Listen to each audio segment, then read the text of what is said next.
गुजरातच्या बॉर्डर पोस्टवर जाऊस तर काही लहान बाळ होतं घ्यायला चॉकलेट देऊन त्या गुजरातच्या बॉर्डर पोस्टवर न्यायला त्यानं उचल घेतलेली आहे।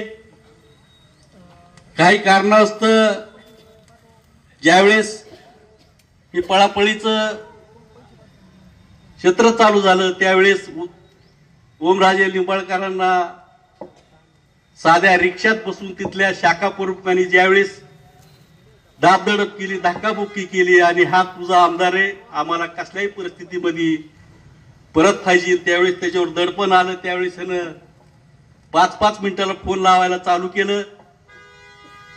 त्याच्या घरच्यांनी त्याच्यावर प्रेशर आणण्याचं काम केलं, पण तो काही वापस यायच्या परिस्थितीत नव्हता। शेवट त्याच्या वडिलांना त्याला एका सूचना दिली की बाबा तुला जर परत यायचं नसेल तर नक्कीच मी माझ्या जीवाचं काहीतरी बरं वाईट करीन आणि मी गेल्याच्या नंतर तू मला अग्नी देण्यासाठी किंवा माझी माती करण्यासाठी तरी नक्की वापस येशील।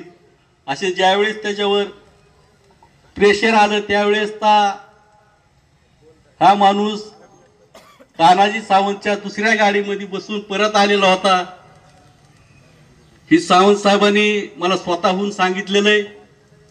असं काही रचलं की मी गाडीतून उतरलो, पायात चप्पल नव्हती, पाऊस पडत होता, पायात काटं मुरली, ट्रकवाल्याला हात केला, बरेच काहीतरी नाट्य अशा प्रकारे रंगविलं आणि परत आले आणि त्याला आता निष्ठावंत आमदार म्हणून तुमच्या पुढे त्याचं कौतुक करताना त्यांचेच कार्यकर्ते तुम्हाला दिसतात।